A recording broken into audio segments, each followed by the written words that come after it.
Bismillahirrahmanirrahim. Qala rahimahullahu ta'ala wa nafa'ana bi ulumihi wa asrarihi wa anwarihi wa nafa'atihi fid dharaini amin. Al-Fatihah.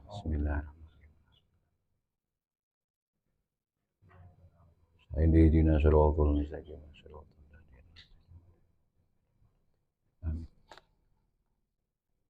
Bismillahirrahmanirrahim. Sin, soal pertanyaan. Ma apa? Hukum qiraatil Fatihati, qiraatil di dalam membaca Fatihati dari surat Al-Fatihah. Wal dan qiraati membaca surat Fatihah tersebut lil mayyiti bagi orang yang sudah meninggal.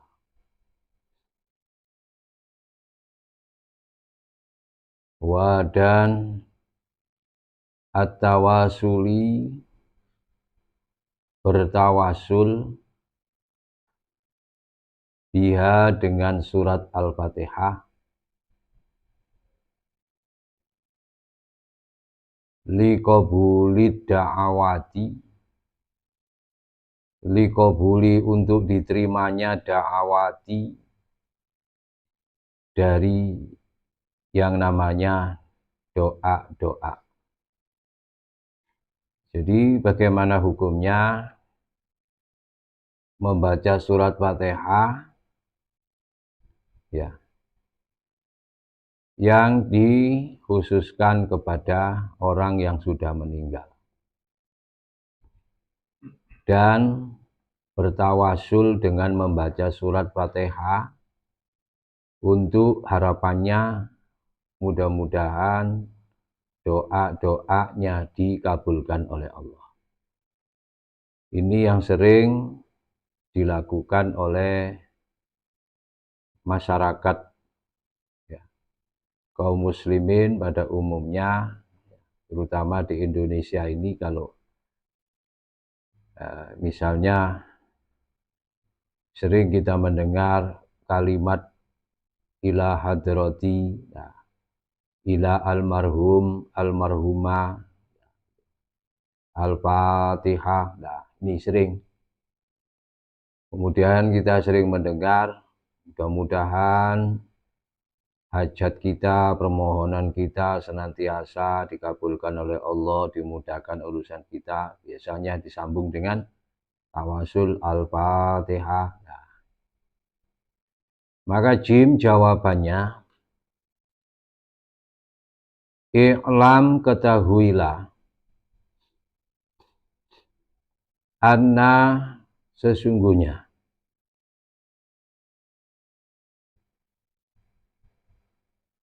min a'dhomi di antara dari besarnya, ma perkara atau sesuatu, yuhda yang akan dihadiahkan, ya, manfaatnya, ini manfaatnya dihadiahkan, termasuk ya di situ pahala, keberkahan, ya, rahmat, ilal kepada mauta orang yang sudah meninggal.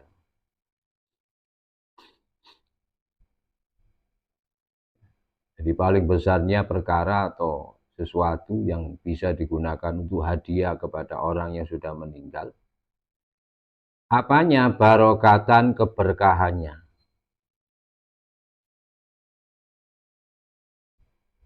Wadan aksarihi paling banyaknya, naf'an manfaatnya. Ya. Qiraatul Quran. Ya. Jadi paling agung, paling besarnya, yang pantas dihadiahkan kepada orang yang sudah meninggal. Tujuannya mudah-mudahan mendapatkan berkah dan manfaat. Apa itu? Ya. Ya. Sesungguhnya apa itu? Qiraatul Qur'ani. Qiraatul membaca Qur'ani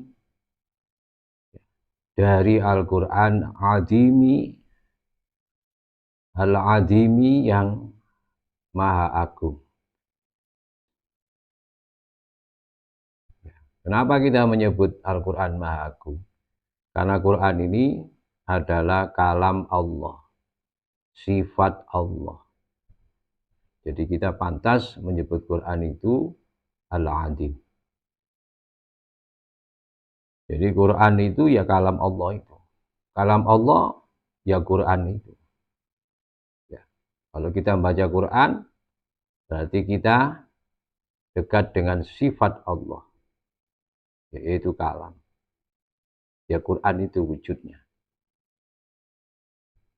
Wadan ihda'u memberikan hadiah. Sawabihi dari pahalanya Quran.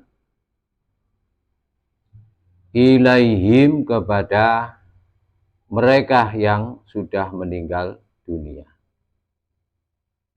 Ya. Maka dari sini terdapat ya, ungkapan dari para atau keputusan hukum dari para ulama ya, baik ulama salaf maupun ulama kholaf. Ya. Wadan kot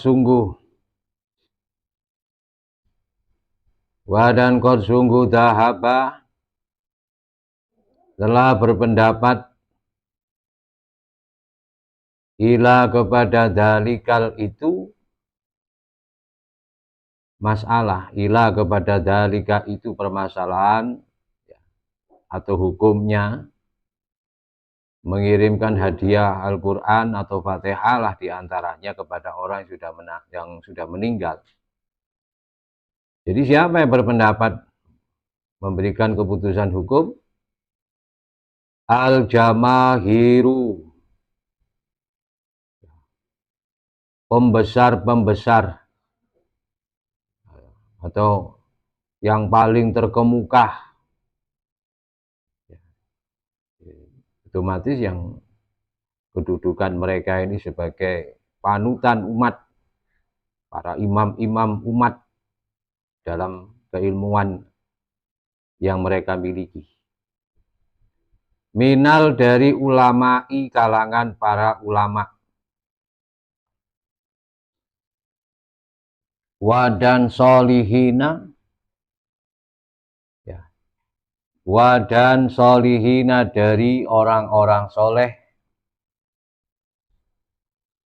Salafan baik yang hidup sebagai kalangan salaf pendahulu ya, para ulama-ulama salaf dari kalangan sahabat sampai tabi'ut tabi'in ya.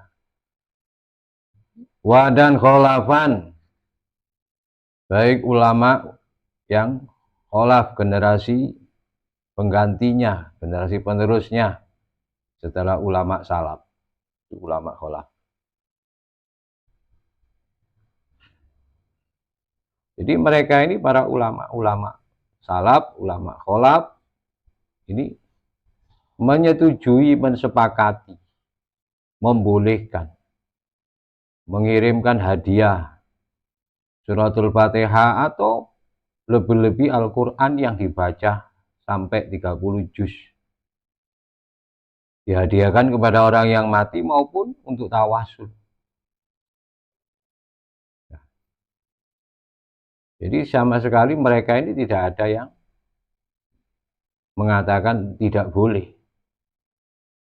Ya. Wa alaihi amalul muslimina fil a'sori wal amsori. Dan atas perkara tersebut, ya, perkara mengirimkan hadiah tersebut dari ayat-ayat Quran atau surat-surat Quran. Amalul merupakan amal perbuatan atau amaliyahnya muslimina dari kaum muslimin.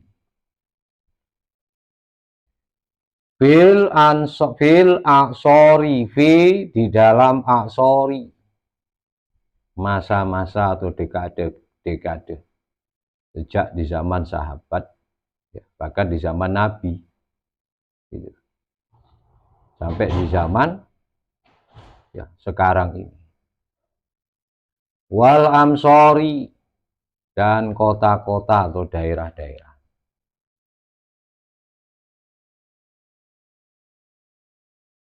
Wadan kot sungguh takodamal hadisul marfu, wadan kot sungguh takodamal telah berlalu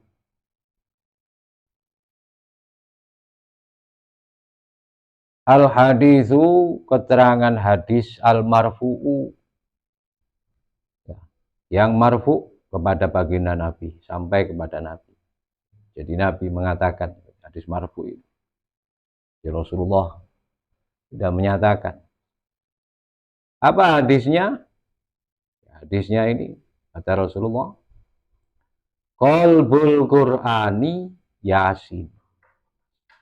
Qalbul, intinya Qur'ani, di dalam Al-Quran. Sekarang ini jantungnya Quran. Yasin adalah surat Yasin. La, tidaklah, ya qara'uha,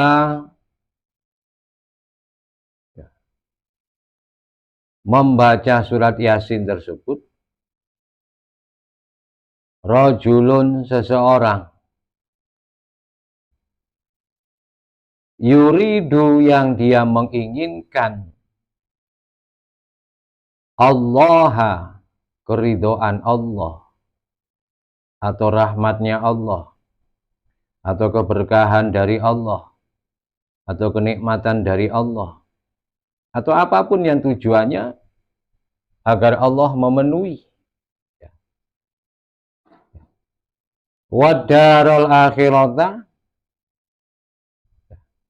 dan menginginkan kehidupan.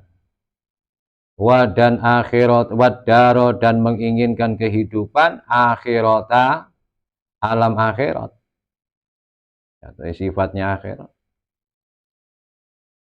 Jadi baca Yasin, diniatkan, ya Allah, mudah-mudahan Engkau memberikan aku, keluargaku, masyarakatku, jamaahku, atau siapapun, niatnya ditujukan kepada Allah. Dan dia menginginkan kehidupan akhirat, mudah-mudahan diberikan keselamatan, besok ada balasan di akhirat. Maka Allah pasti mengabulkan. Dan tidak mungkin tidak dikabulkan oleh Allah. Ya. Illa, melainkan, gufiro, telah diampuni dosa kesalahan lahu baginya. Jadi Yasin. Maka jangan kita salahkan kalau ada orang atau jamaah atau perkumpulan kok sering setiap acara baca Yasin. Karena ada landasan dalilnya. Ya. Kalau mungkin dalam perkumpulan baca Quran 30 juz, ya mungkin keberatan orang-orang. Yasin kan tidak panjang, ya tidak pendek, 83 ayat. Gitu kan? Buat acara, yuk acara, kita kumpul-kumpul baca Yasin. Apakah salah? Tidak salah. Landasannya ini tadi Rasulullah menyatakan Yasin itu inti atau jantungnya Quran. Dan Nabi menyatakan siapa yang membacanya menginginkan keridhaan, rahmat, barokah Allah dan kehidupan akhirat lebih baik, belum dikabulkan, dosanya sudah diampuni oleh Allah. Kalau dosanya sudah diampuni oleh Allah Ta'ala, urusannya gampang kan gitu. Orang kalau dosanya masih melekat pada dirinya itu angel dikabulkan. Tapi kalau sudah dosanya terkikis, mudah dikabulkan oleh Allah. Makanya diantaranya Nabi menyatakan, ya. Jadi kalau kita ingin hajat kita, tujuan kita tercapai, diantaranya membaca surat Yasin, kan gitu. Jadi sekali lagi jangan mencemooh atau menganggap remeh orang yang baca surat Yasin sedikit-sedikit kok Yasin, sedikit-sedikit kok Yasin. Apa salahnya? Kan gitu. Tidak ada salahnya orang baca surat Yasin. Itu loh Quran. Itu firman-firman, ayat-ayat firmannya Allah. Quran. Kalau kita merendahkan surat Yasin sama dengan kita merendahkan Allah, maka bisa murtad. Karena itu salah satu surat di dalam Al-Quran. Al-Quran itu adalah kalam Allah, firmannya Gusti Allah. Silakan baca surat Yasin, kumpulan baca surat Yasin. Syukur-syukur acara-acara penting Yasin dibaca dahulu. Kok nggak baca surat Quran yang lain, Al-Baqarah, Al-Imran, mungkin terlalu panjang. Ya kalau mampu, mau, monggo. Sekalian baca 30 juz, khataman sekalian. Rapati gak budal-budal. Setengah hari baca Quran, rapati jam piro. Kalau Yasin kan simple. Baca Yasin, Fatihah dulu, baca Yasin, mudah-mudahan hajat kita, rapat ini bisa diselesaikan dengan musyawarah yang baik, lu bagus. Kan gitu. Nah, jadi jangan mencemooh orang yang baca surat Yasin sama dengan dia mencemooh orang baca Quran. Yasin karena Quran itu salah satu suratnya di dalam Al-Quran. Gitu. Kan ada orang yang nggak suka Yasinan. Gitu kan? Yasin. Loh apa salahnya baca Yasin? Kadang-kadang ada orang yang cemooh, kok setiap Kemis sekalian? Loh, memang ngapain kalau setiap Kemis sekalian? Mungkin dia kesempatannya baca Yasin, kumpul-kumpul dengan orang banyak itu di hari Kamis. Mungkin di rumahnya dia baca surat Yasin sendiri, bahkan mungkin 30 juz dia baca secara khatmul Quran, walaupun tidak langsung diselesaikan. Terus mungkin dia bisa, wis kumpul-kumpul orang, angel, sulit mengumpulkan orang banyak, baca Quran 30 juz, wis baca Yasin aja. Itu mungkin. Akhirnya orang-orang antusias mengadakan acara Yasinan. Lu baik situ. Ya, sama dengan keterangan Nabi ini. Gitu. Ya. Kemudian Nabi melanjutkan ikra'uha ala mautakum. Kalian baca surat Yasin tersebut, ikra'uha, kalian baca surat Yasin tersebut ala atas mautakum, orang yang meninggal dari kalangan kalian. Ya kemarin sudah diterangkan. Kemarin Yasin itu bagi dibaca orang yang mau meninggal baik agar meninggalnya itu gampang ketika sakratul maut. Kemudian setelah meninggal pun, jadi di sini Yasin itu fungsinya ya kalau orang mau meninggal dan juga untuk orang yang sudah meninggal. Dan gitu. Sama dengan di kuburan orang baca Yasin ya. Bagus. Nabi memerintahkan ini ikra'u ala mautakum. Ikra'uha ala mautakum. Ya, mau khataman Quran di kuburan kata Imam Syafi'i bagus. Tapi mungkin orang mungkin waktunya mepet.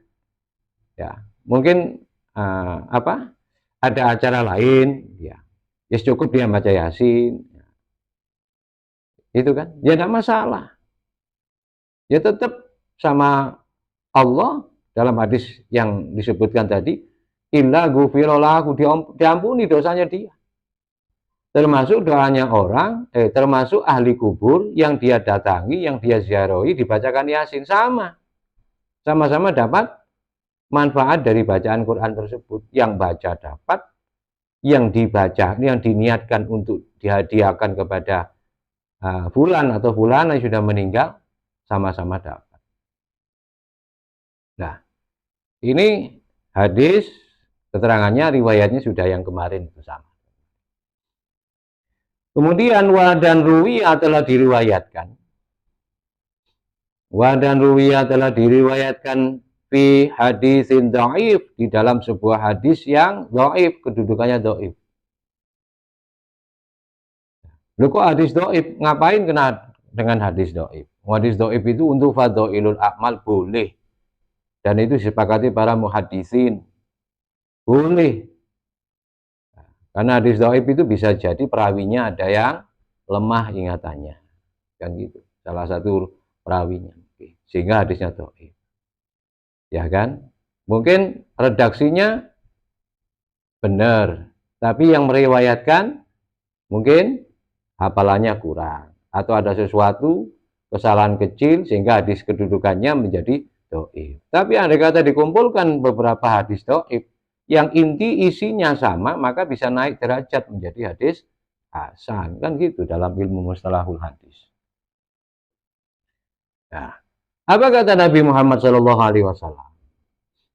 Man barang siapa dakhola yang dia telah memasuki al-maqabiro pada pemakaman atau kuburan-kuburan, wa dan qara'a dia telah membaca, ya. Wa dan qara'a dia telah membaca qul huwallahu ahad ila akhirih sampai selesai suratnya.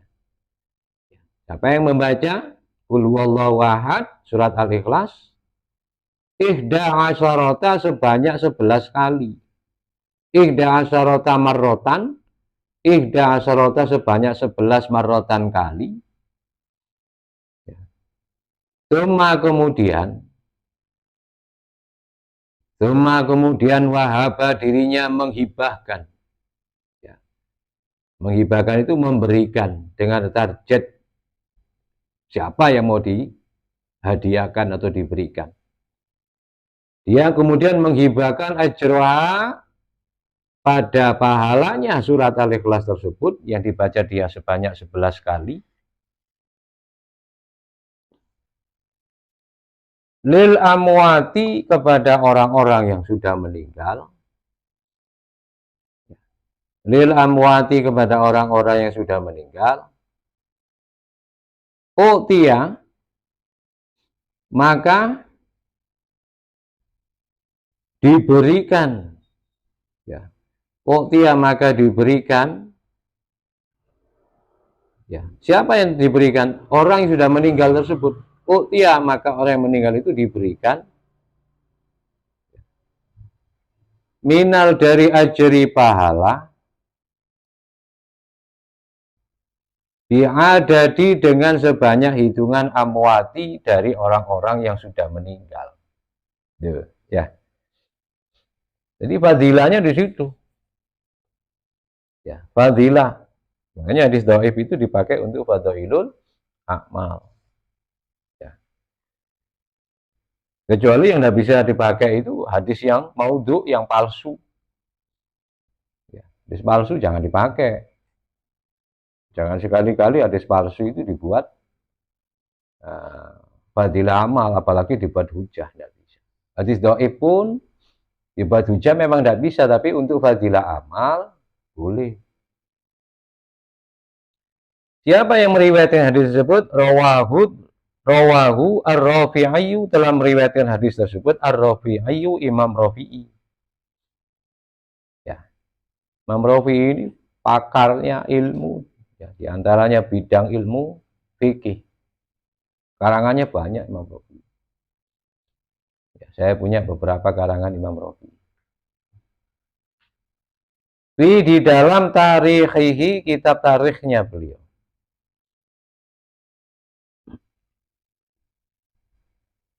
Wa dan Daruqutni, Imam Daruqutni. Ya, selain Imam Rafi'i juga ada yang meriwayatkan siapa? Imam Ad-Daruqutni. Wa Daruqutni, Imam Daruqutni. Di dalam sunanihi, kitab sunan beliau. Jadi Imam Rafi'i, Imam Daruqutni ini seorang hafidhul hadis, seorang muhaddis. Karangannya pun luar biasa. Terus, jadi kesimpulannya, boleh silakan kita baca Yasin, kita punya hajat, Fatihah, kita punya hajat. Biasanya masjid-masjid itu sebelum khutbah Jumat dimulai itu kan biasanya pengurus takmirnya bacakan, mudah-mudahan yang sakit, yang tidak bisa hadir pada sholat Jumatan diberikan kesembuhan oleh Allah, kemudian dibacakan Al-Fatihah. Boleh, tidak ada larangan. Gitu kan? Kita tawasul dengan surat atau ayat-ayat Quran. Ya kan? Kemudian untuk orang mati pun sama. Ya, bacakan Fatihah. Ya. Makanya kadang-kadang sering kampung-kampung di Indonesia ini kebanyakan masjid musola itu ada kirim doa. Nah, kepada yang sudah meninggal. Tawasulan, istilah tawasulan itu. Almarhum, almarhumah dicatat namanya, dikirimi Fatihah, dibacakan bareng-bareng. Apalagi yang baca orang banyak. Ya. Jadi kita jangan kemudian gampang sampai ya, karena gampangnya itu akhirnya apa? Suka mencemooh tanpa melihat sisi dalil atau kejelasan suatu riwayat. Itu nanti akan menjadikan kita tidak bijak. Nah, kita harus menjadi orang yang bijak. Sebelum kita menyalahkan, sebelum kita kemudian apa istilahnya itu mengket kejadian, kita lihat dulu apa permasalahannya. Apakah ada dalilnya atau tidak? Apakah ada kejadiannya atau tidak? Ya, seperti itu. Wadan amma adapun at-tawasulu yang namanya tawasul bil fatihati dengan bacaan surat al-fatihah.